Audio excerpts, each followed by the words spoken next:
All right, welcome. This is Lecture 2 in Ralston Valley High School Chemistry's AP Chemistry Lecture Series out of Chapter 5. This is a discussion of partial pressures and kinetic molecular theory of gases. So moving on to more gas behaviors. Here we go. We are going to begin our conversation here today with a discussion of kinetic molecular theory. We discussed this a little bit last year in your introductory chemistry class. Recall that kinetic molecular theory is essentially a set of useful assumptions that we're going to make about gas behavior that allow us to derive more easily the relationships that exist between gas law variables, essentially starting from basic physics principles such as Newton's laws of motion and just simple geometry. These assumptions we're making in kinetic molecular theory are essentially simplifications that are kind of useful lies.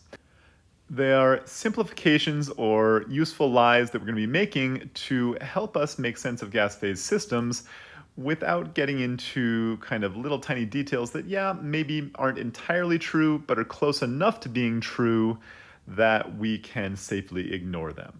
So let's kind of jump into the discussions here, looking at some of the assumptions we're going to make as part of this theory. The first assumption we make is that gas particles exist as essentially volumeless points in space. Now, I fundamentally know that that is a false statement. Gas particles do have volume because gas particles are matter, and everything that's matter has mass and takes up space. That being said, recall that gas phase systems tend to be very, very low density. And what that really means is the spaces between particles really are much, much greater than the volumes occupied by the particles themselves.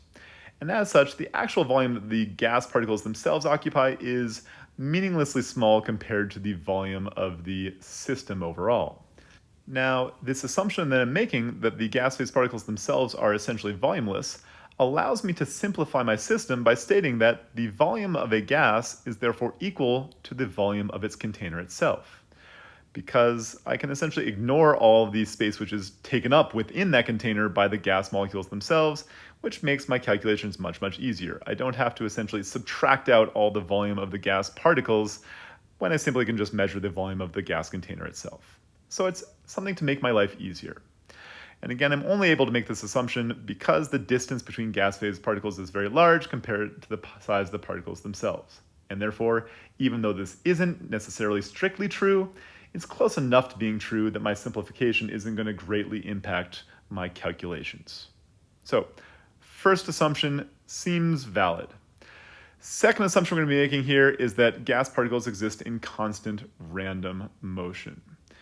And because those gas particles exist in constant random motion, that means that they're going to be colliding with each other and with the walls of their container. And when we see those collisions occur as part of kinetic molecular theory, we're going to assume that those collisions are, in essence, perfectly elastic collisions. Essentially stating that when those gas particles collide, they're not going to lose any of their kinetic energy in those collisions to things like, say, heat.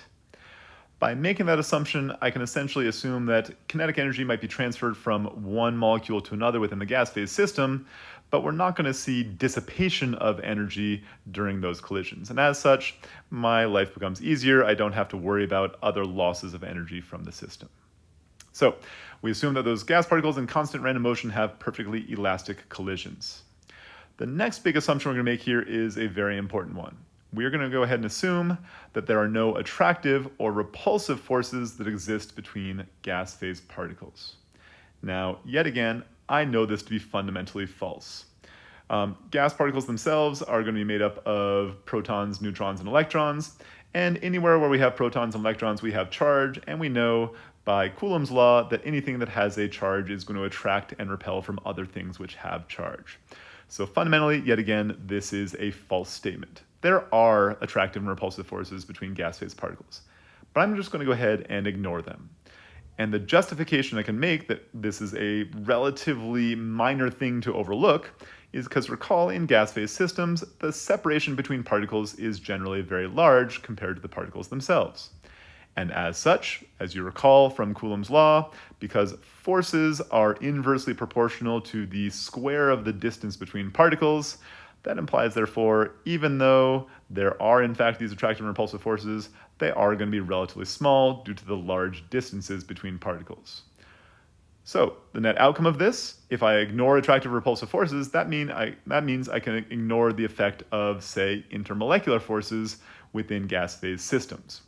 And at that point, all of a sudden, I'm not going to have to account for things like gas particles moving towards one another due to those attractive forces and changing their trajectories in making my calculations. So again, a simplification that is not necessarily true, but is close enough to be true that it's going to allow me to make meaningful calculations by ignoring small details. All right, and last but not least, our final assumption we make during kinetic molecular theory is that the kinetic energy of a system is directly proportional to the Kelvin temperature. That assumption we make essentially tells me that as the temperature of the particles go up, the speed of the particles goes up as well. Formulating that, we have an equation that is the kinetic energy is equal to 3/2 times the gas constant R times the temperature T. We are not going to go into the derivation of this equation because it is beyond the scope of this book, but note here that this equation really here states a direct proportional relationship between kinetic energy and temperature. Now, you also might remember that we had another expression in which we formulated kinetic energy from back in your physics days. That was the kinetic energy of a system is equal to 1/2 mass times velocity squared. Now, a quick look at these expressions shows me that they both solve for the fundamentally same variable, that is the kinetic energy of the gas phase system. Because they solve for the same variable, on a couple of slides from now, you're going to see that we can manipulate these equations in a very useful way to relate temperatures and speeds and masses of particles. So, these are the assumptions we're making in kinetic molecular theory. Now, with these assumptions, these simplifications, it is possible to derive the gas laws from essentially nothing more than Newton's laws and some applications of geometry. That being said, we are not going to do that within the scope of this class because it is pages and pages and pages of fairly complicated derivation. If you're interested in such things, there's an entire appendix in your textbook that shows you how to do that. If you've got a fun afternoon, you don't have anything else going on, by all means dive into 10 pages of math and enjoy. But we're going to skip over that for the time being and move into some application of these ideas. Our next topic of conversation here is going to be understanding the effects of different stresses that might be put onto different gas phase systems. We're going to look and see how these different ways we can change a gas phase system might affect three different particular attributes of the system. Those are the kinetic energy of the particles, the velocity of the particles, and the frequency of collision between particles within our system. And the takeaway we want to get from this is we can make some assumptions about gas behavior and some predictions by understanding how each of these stresses are going to change the behaviors of the gas particles on the molecular scale. So, starting off, let's talk about increasing the temperature of a system. By our assumption in kinetic molecular theory, we know that the Kelvin temperature is directly proportional to the kinetic energy of the gas phase particles, which implies an increase in temperature would thus result in an increase in the kinetic energy.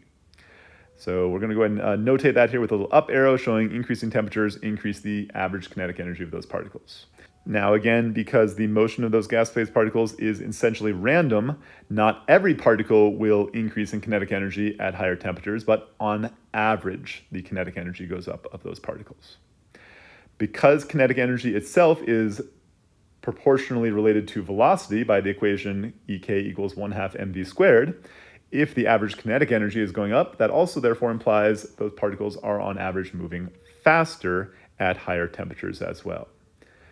And with those particles moving faster, they would be expected to then collide more frequently with one another, and those collisions would probably involve, on average, a greater amount of force, which implies then increasing temperatures based upon our molecular scale behaviors might lead us to expect higher pressures in the system as well, as long as we're holding the volume and number of particles in the system constant. And that kind of makes logical sense because this now seems like kind of a molecular level description of why we understand the Gay-Lussac law to be true. That is, increasing temperatures lead to increasing frequency and force of collisions, which thus would see an increase in the pressure inside of the system as well. The opposite would be true if we were to decrease the temperature. That is to say, a decrease in temperature would correspondingly lead to a decrease in the average kinetic energy of the particles. And at lower kinetic energies, we would also expect, therefore, the velocity of the particles to be decreasing as well.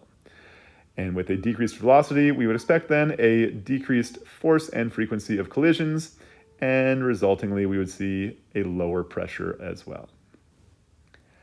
All right, so we've seen the effect of changing temperatures on our system. Now let's go ahead and see how changing the volume of our system is going to affect these different attributes.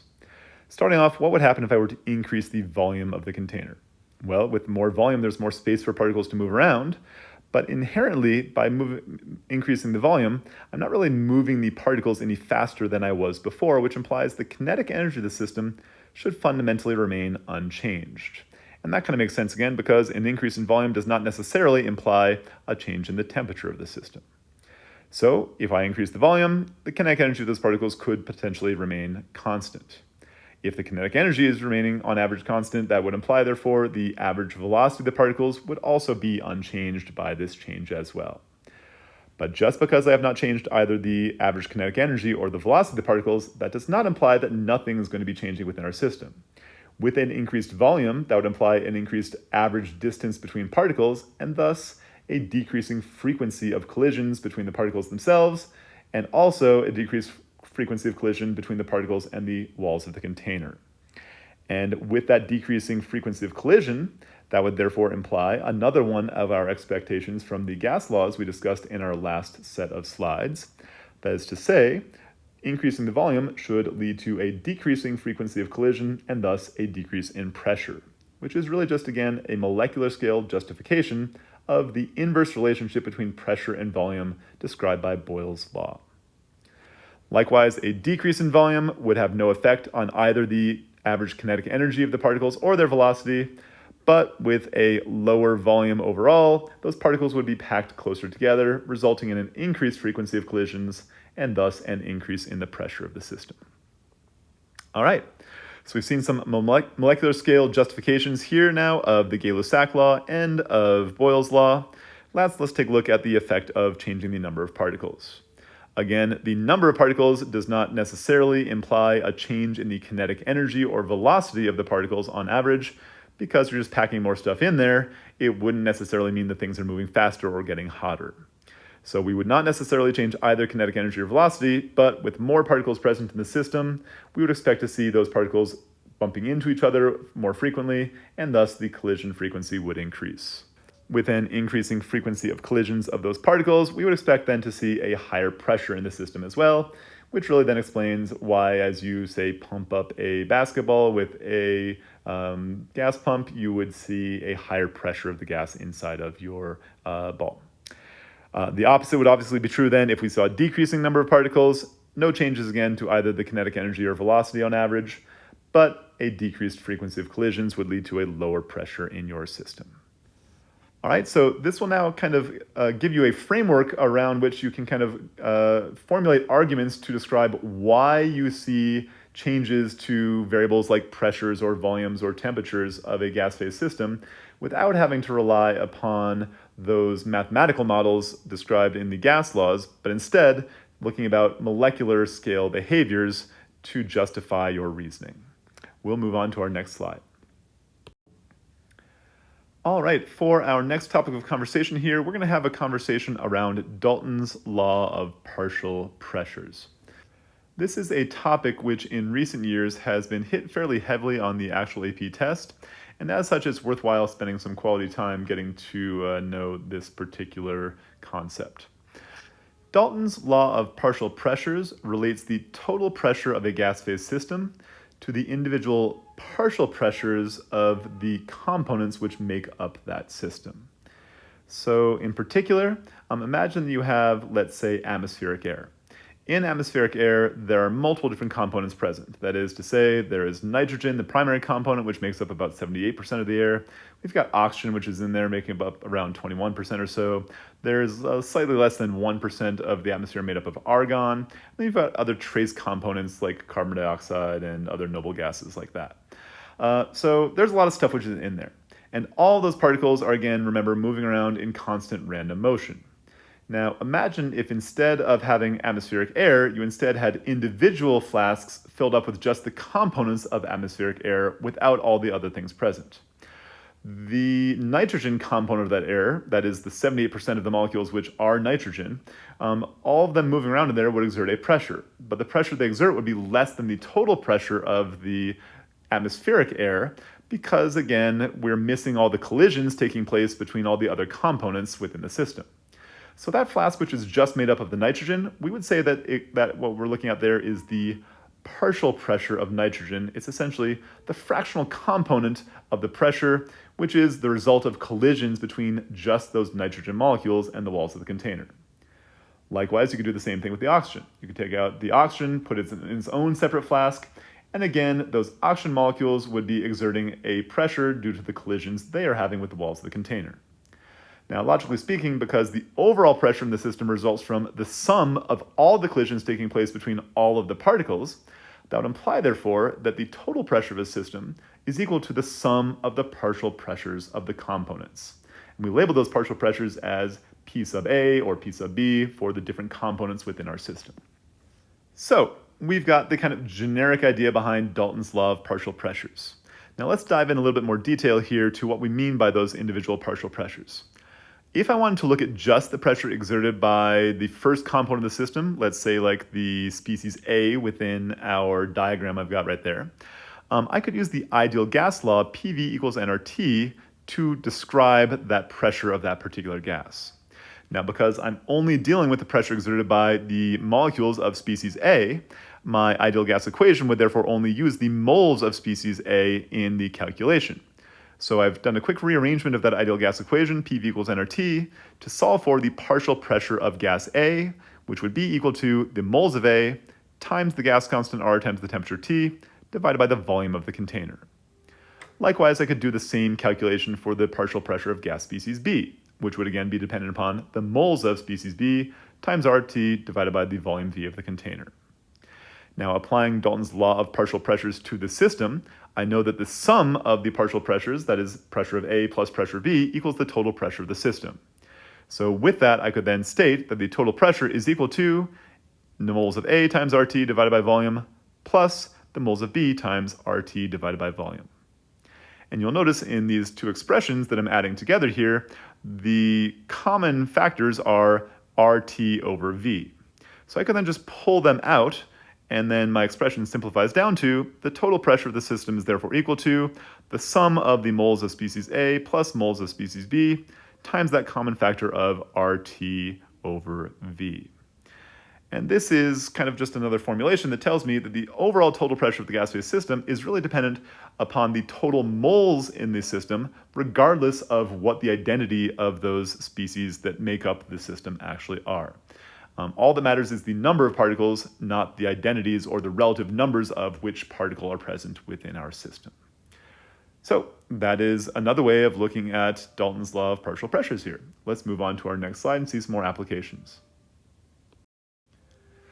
On this slide, we're going to take what we just saw on our previous slide about partial pressures and apply it in a kind of new way to give you a different way of calculating a familiar concept from our last units, which was the mole fraction of species in the gas phase.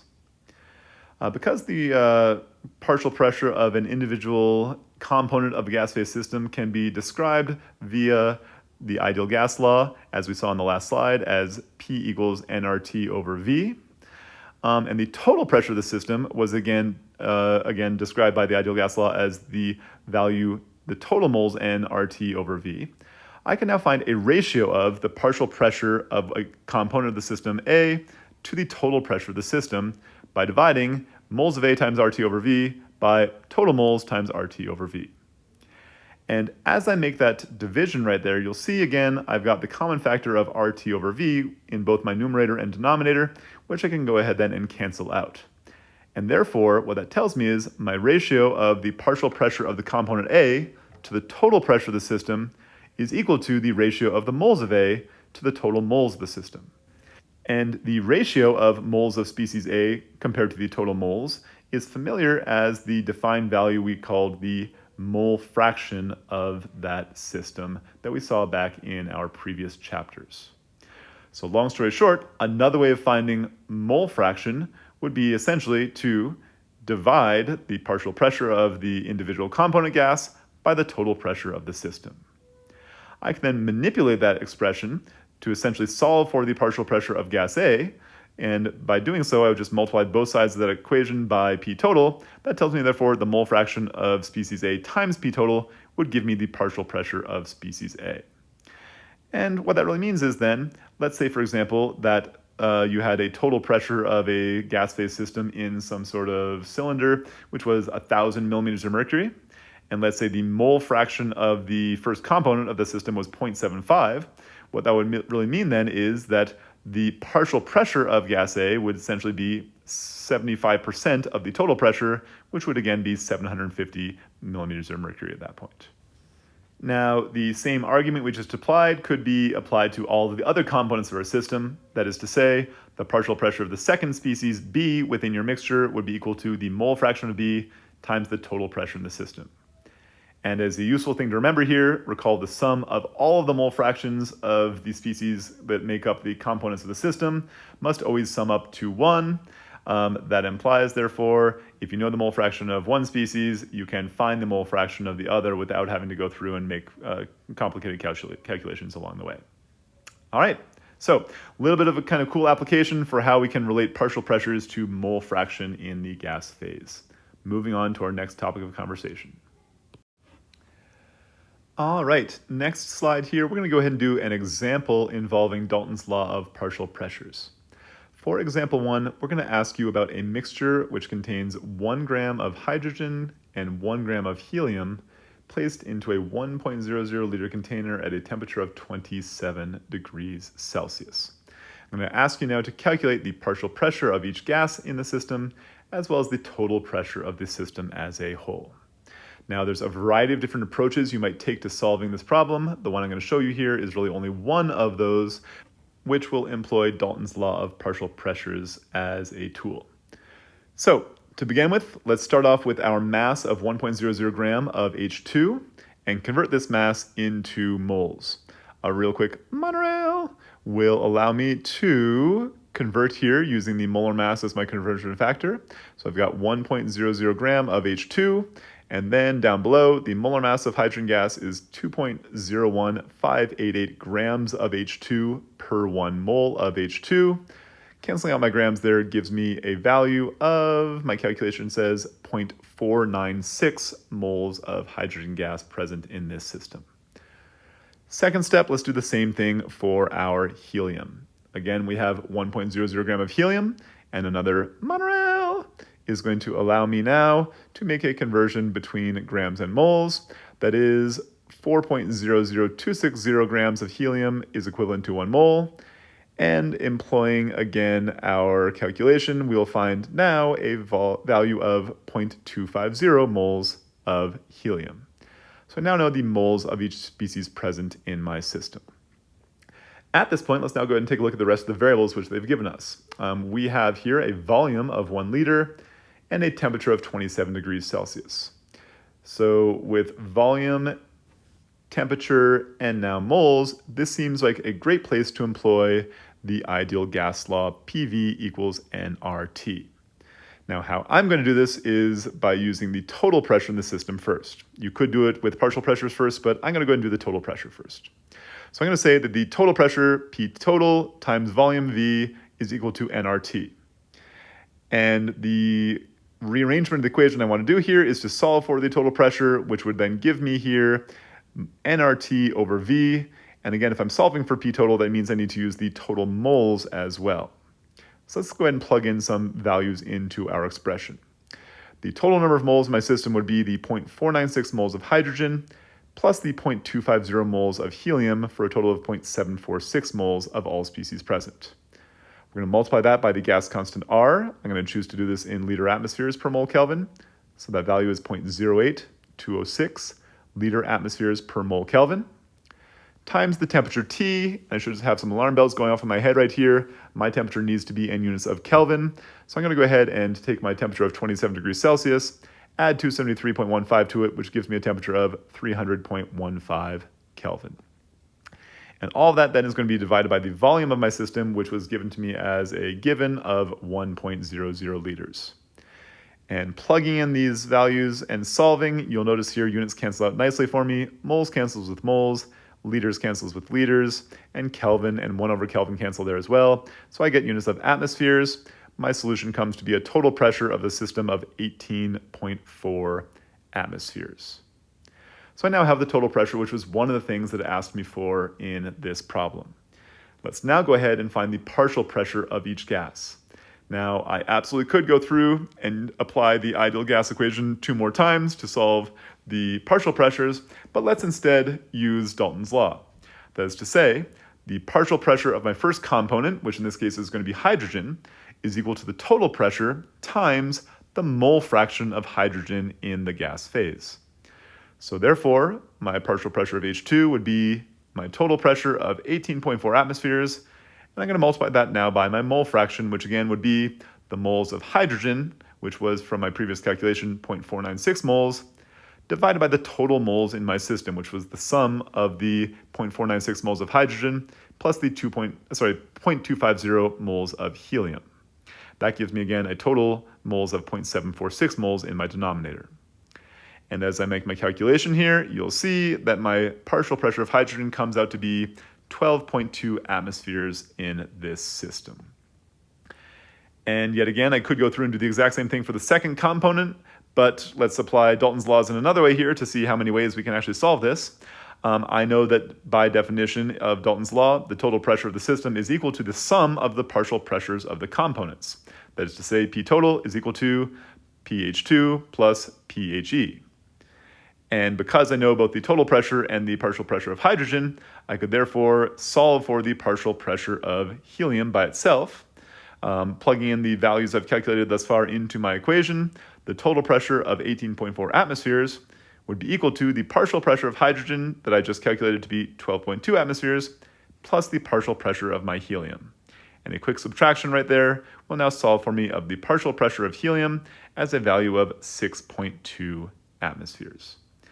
So as you see here, there's a whole different variety of ways that I might think about applying Dalton's laws here. All sorts of different pathways you can take. As long as you find one that's logical and makes sense to you, you're welcome to use the pathway of your choice.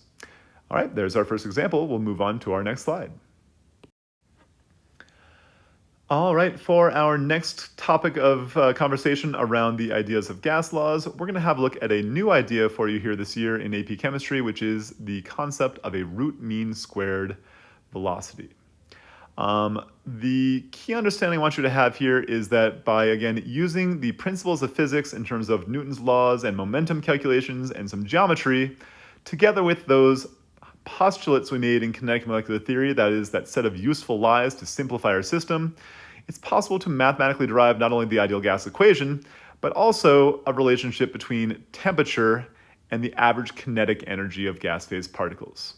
And again, we're not going to do that derivation of the equation here for you because it's pages and pages and pages of work, but we are going to use the outcome of that equation here, that is the average kinetic energy of those gas phase particles in a system is equal to 3/2 times the gas constant R times the temperature T. Now, in terms of using that expression, remember we had a variety of different ways we calculated the value of the gas constant R. In particular, for this expression to work, we need to be using the value of R in the units of liter kilopascal per mole Kelvin. And the reason why, as it turns out, we'll see later in the year when we get to our unit on thermodynamics, a unit of a liter kilopascal, as it turns out, is equivalent to a unit of a joule. And a joule, again, is a unit of energy. So long story short, by using that particular value of R, we're able to calculate energies in units of joules. Now, the really nice thing about this process then is that this is a great way for us to essentially relate measurable macroscopic gas phase properties, that is, things like pressures and volumes and temperatures, all things which we can measure in a laboratory setting, to the atomic level behavior of gases, and that is things like molecular masses and particle speeds, things that we can't observe directly on our human level scale. So it's a great tool that kind of allows us to connect the macroscopic to the atomic level. Now, looking again at that equation, the big takeaway of that equation is, again, higher temperatures in Kelvin implies greater amounts of molecular motion. Now, here's a kind of weird idea. If you think about the average velocity of all the gas phase particles within a gas phase system, the average velocity is essentially always going to be pretty much zero, because remember, velocity is a vector value, which means it has both a magnitude and a direction. And because the motion of those gas phase molecules are essentially completely random, that means within any appreciably large system of gas phase particles, you're going to have gas phase particles moving in every which direction, which means the sum of all of their velocities is always going to be pretty darn close to zero, because they're all going to be moving in different directions. So long story short, the average velocity really isn't a meaningful thing for us to calculate about a gas phase system. A much more useful tool would be to calculate what we call the root mean squared velocity, which gets its own unique variable, which is got a little u there, and then RMS for root mean square, which by definition is the square root of the averages of the squares of the particles' velocities within a gas phase system. Now, the key idea here is that by squaring all of the particle velocities within the system, all of those would then become positive values, which then when I take the square root of them would yield a measurement which is itself a positive value, and therefore pretty much a good measurement of kind of the average speed of the particles, taking away that component of the vector, which was the direction. So long story short, it just tells me kind of on average how fast the particles are moving overall, ignoring direction of travel.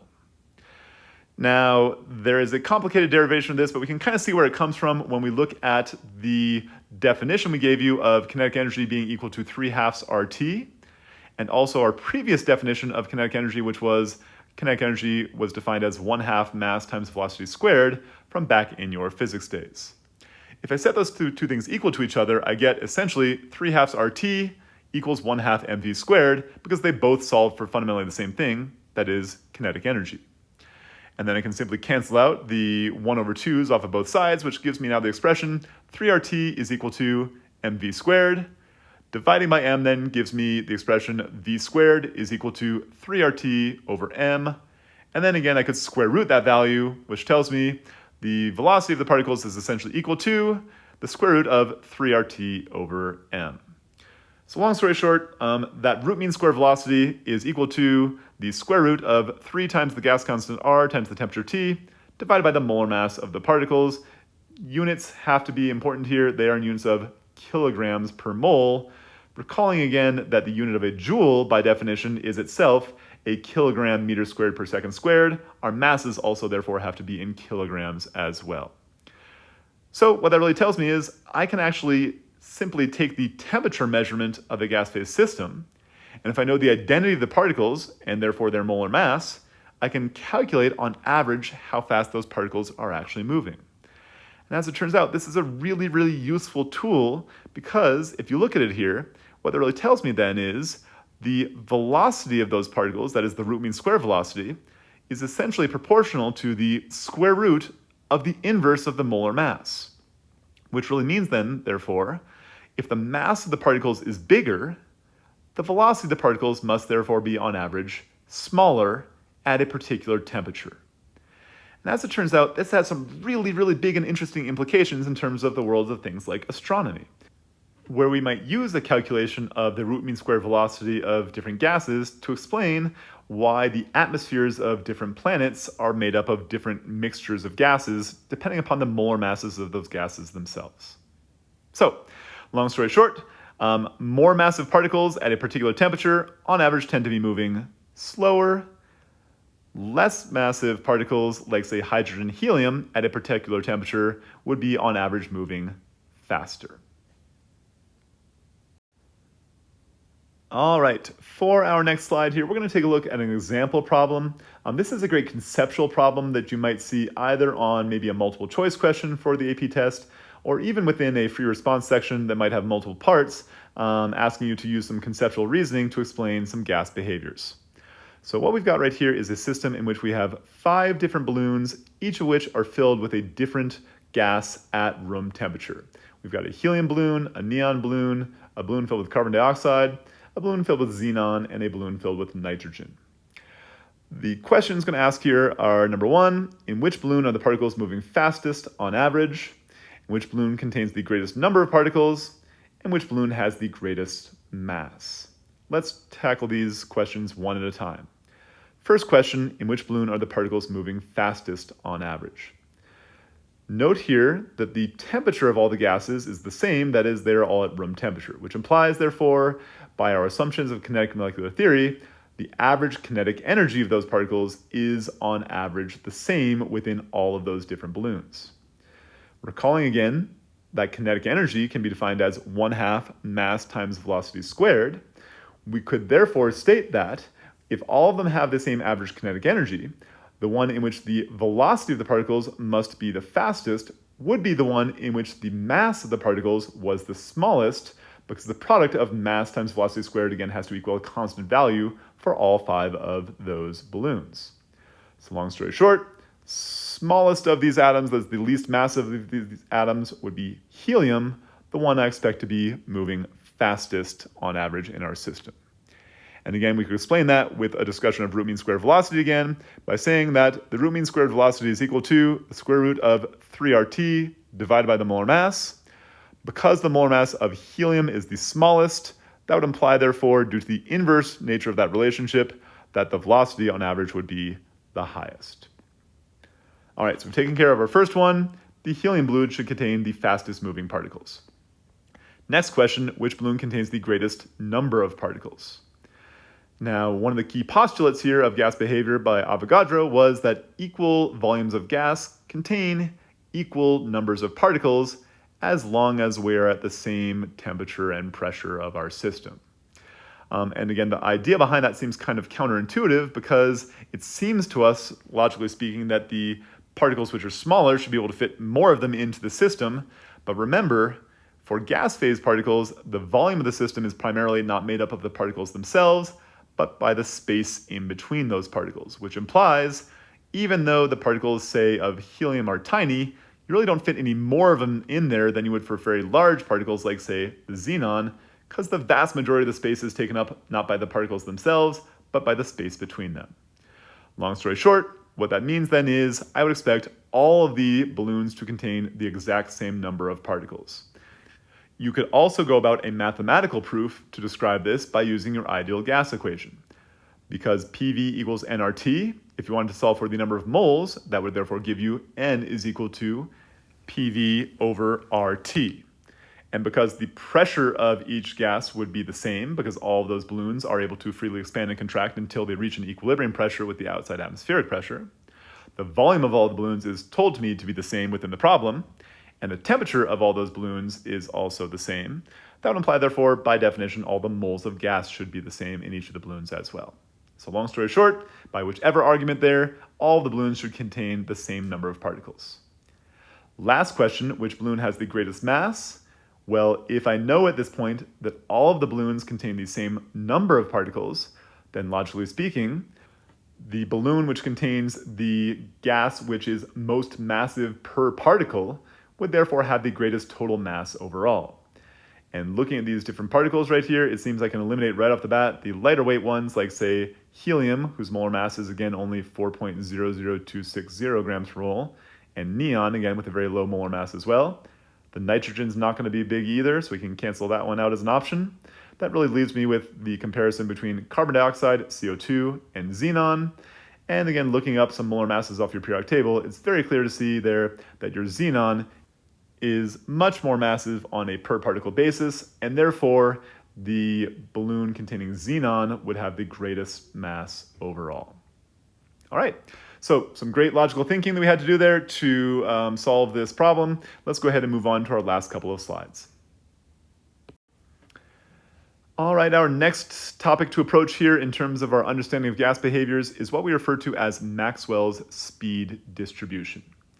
What we're going to show here on this graph is essentially a histogram. That is essentially telling you here a frequency plot where on the x-axis I'm plotting here the molecular velocity, and on the y-axis I'm plotting the relative number of gas phase particles at that particular given velocity. And remember from our conversation around kinetic molecular theory that the particles within a gas-phase system are always in constant random motion. And that implies, therefore, some of those particles are going to be moving at any given time very fast. Some of them might be moving very, very slow. There's a wide variety of different speeds that particles are going to have within your system.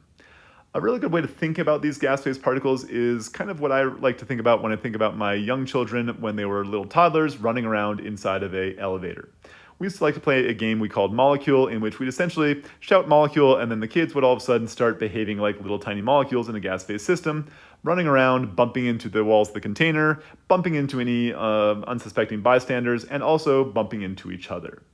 And due to all those collisions that were taking place between my toddlers running around in the elevator, sometimes they would essentially collide head-on and come to an almost complete standstill. And other times they might bump into a larger particle, like say an adult in the elevator, and get knocked off at a very, very high rate of speed. So long story short, you had a variety of different speeds the particles had within your system. So if I'm going to now graph a histogram here, that is a frequency distribution, you would see some of the particles moving very, very slowly due to a collision, which essentially is going to start slowing them down. And then some of the particles might have, again, bumped into each other, picking up some kinetic energy in the collision, moving very, very fast. But on average, you're going to see most of the particles moving with kind of a moderate velocity within your system. We get essentially a bell curve showing us kind of a distribution of speeds with our molecules. Now, consider for a moment what would happen if I were to increase the temperature of my system. With an increase in temperature, I know there has to be an increase in the average velocity of those particles. So long story short, what we're going to see happen then is there's going to be a shift in the peak of where my bell curve lies on the speed distribution graph. But remember, the total number of particles in the system does not change when I change the temperature. That is to say, the area under the curve has to remain a constant. So if I'm going to shift the peak of my curve to the right, that is to a higher velocity if the temperature is increasing, I also would have to fundamentally then see the shape of the curve kind of flatten out, such to say that there are now fewer particles moving at lower speeds and more particles moving at higher speeds, but again, the distribution of speeds becomes wider at a higher temperature. So we see a change in the shape of our speed distribution at a low temperature versus a high temperature. Now, that being said, let's take a look at another kind of idea here. Let's discuss what we call the mean free path. By definition, the mean free path is the average distance that a gas phase molecule is going to travel between collisions. Remember, because these particles, just like my toddlers in the elevator, are bumping around into all sorts of things, the walls of the container, but also each other, that means that in a straight line path, those particles are really not traveling very far at all before they collide with something else in their system. And as a result, it might take a surprisingly large amount of time for the gas phase particles to move from one position in the room to another. Let's take a look in a calculation to figure out exactly how fast these particles are moving on average for a particular species, and then think about what that means in terms of what must be happening on the molecular scale. Let's look at example 3. Example 3 asks me to calculate the root mean square velocity of molecular chlorine in units of meters per second at room temperature of 21 degrees Celsius. Now, recalling from a couple of slides ago, we had an equation presented to solve for the root mean squared velocity of a particular species. That root mean squared velocity was equal to the square root of 3RT divided by the molar mass of our gas. So with that equation as a starting point here, let's think about what variables we know for our particular system. Number one, we're given a temperature here in units of degrees Celsius of 21 degrees Celsius. I know for any calculations meaningfully, I'm going to have to use a Kelvin temperature. So let's go ahead and add 273.15 to that value, which yields then a Kelvin temperature of 294.15 Kelvin. So I've got a temperature. Next thing I know is I've got molecular chlorine. Recall, chlorine is diatomic Cl2, and as such, the molar mass of chlorine would be 2 times the molar mass of atomic chlorine, which would therefore be 2 times 35.4527 grams per mole, or a value of 70.9054 grams per mole for the molar mass of molecular chlorine. Now, I'm going to do a quick conversion here to convert that from grams per mole into kilograms per mole for a reason you'll see momentarily when we get into a mess of units in our root mean squared velocity calculation. So expressing this now as kilograms per mole, this gives me 0.0709054 kilograms per mole for my molar mass. And at this point, I can now go ahead and plug into my expression for root mean squared velocity. That is the square root of 3RT over the molar mass now yields the expression the square root of 3 times the gas constant R, which I'm going to express as 8.3145 joules per mole Kelvin.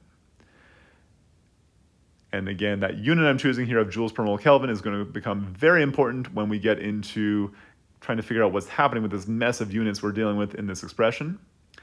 That's going to be multiplied now by my temperature T of 294.15 Kelvin. And then all of that gets divided by my calculated molar mass that we found to be 0.0709054 kilograms per mole.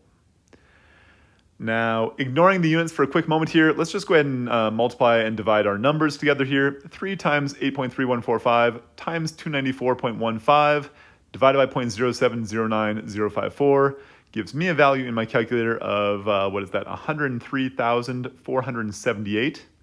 Again, I'm taking the square root of that value, which yields a magnitude of 321.7 for my calculated root mean squared velocity. That's a number. Let's now think about the units.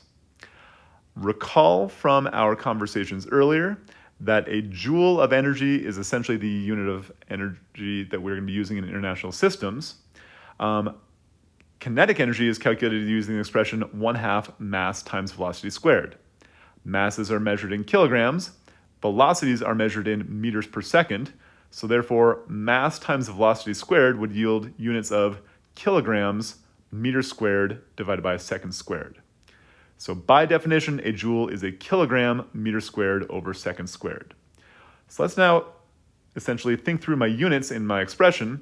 I was taking 3RT over molar mass, square root thereof. The gas constant R was again in units of joules per mole Kelvin. So I'm going to substitute in then kilogram meter squared over second squared for joules. And again, I have in my denominator moles and Kelvin. So there is my joules per mole Kelvin. And then I'm multiplying that by my Kelvin temperature. So I've got another Kelvin there now in my numerator. And then all of that is being divided by my denominator, which was the molar mass in units of kilograms per mole. So looking just at the math on the units right now, notice what's going to start to cancel out. I've got kilograms in my numerator as well as kilograms in my denominator down below, so I can cancel those out. I have 1 over Kelvin and Kelvin right next door, which can cancel out as well. And then I also have 1 over moles in my numerator, and I also have 1 over moles in my denominator, so I can therefore cancel out my 1 over moles, leaving me then with the square root of meters squared divided by seconds squared, which would therefore yield units of meters per second. So long story short, that root mean squared velocity I just calculated right there is 321.7 meters per second. And that's really, really fast when you think about it. I mean, 321 meters per second, that is just absurdly, absurdly fast. And crazy idea then is, if all those gas phase particles are moving around so very fast in our system, why is it then that gas particles tend to take a long time relatively to travel from place to place? That is, why is diffusion a relatively slow process? If I release some chlorine gas in the corner of the room, I mean, number one, I'm not going to do this because it's really, really toxic and I don't want to be a war criminal. But if I did release chlorine gas in the corner of the room, it would take quite a bit of time for that chlorine gas to get from one corner to diffuse around to the entirety of the room as a whole. And that doesn't kind of make logical sense then in my mind because, again, I know that those particles are moving really, really, really tremendously fast at 321.7 meters per second on average. Until you consider, again, the concept that those gas particles have a very, very short mean-free path. That is to say, they're colliding with all of the other gas phase particles in the system, and therefore the average distance they travel before a collision occurs is a relatively short distance. So the reason why diffusion happens slowly, even though the particles themselves are moving very, very fast, is because there's just so many collisions taking place that are essentially interfering with the ability of those gas phase particles to travel in a straight line. And as a result, they're not taking a direct route from point A to point B. They're bouncing around all over the place in this kind of random walk. So long story short, even though particles are moving tremendously fast at a temperature of 21 degrees Celsius, that's room temperature, because of the huge number of collisions taking place between particles, the rate of diffusion is going to be relatively slow overall.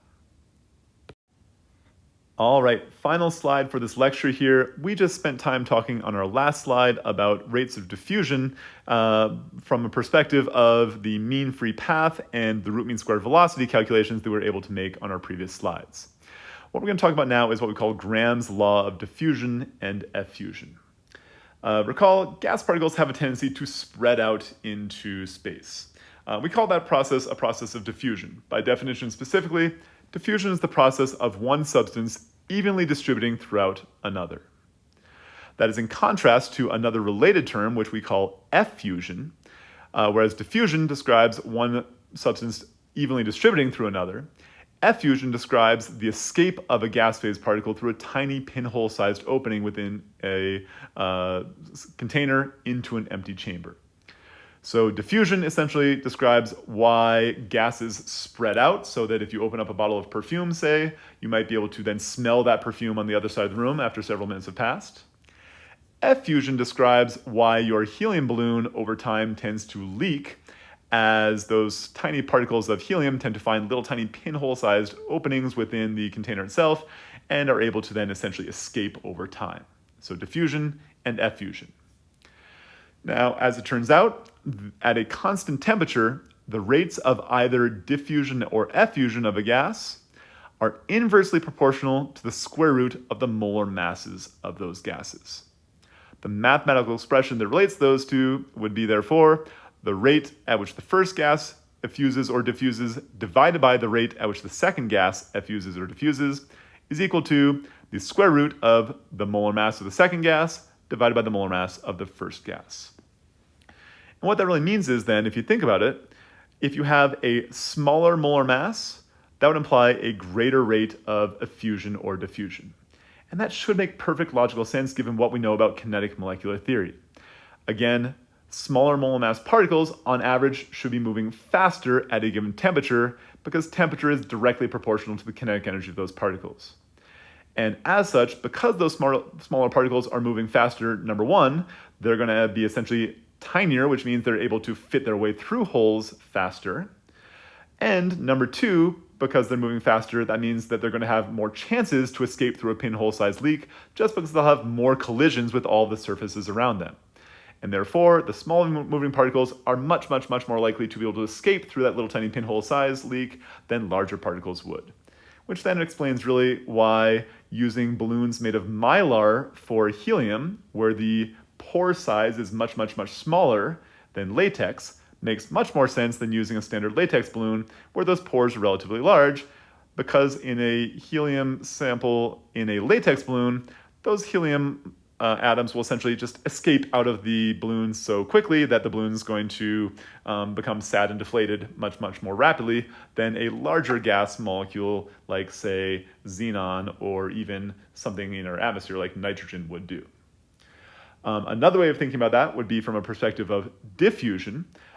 If you open up a sample of, say, a gas container which contains a very low mass gas, like helium again, because those particles are on average moving faster, that means that they're going to diffuse through the room more quickly because they're just moving from place to place quicker, which means they take less time to spread out into another substance. So long story short, we have an inverse proportional relationship to the square root of the molar masses of the gases as being proportional to the relative rates of effusion or diffusion of gas phase samples. And that is, again, Graham's law of diffusion and effusion. We'll do a lab on this in a few days. All right, that brings to conclusion our second conversation around kind of gas behaviors. And that's it for now. We will look forward to our next conversation on our next lecture. Thanks for listening.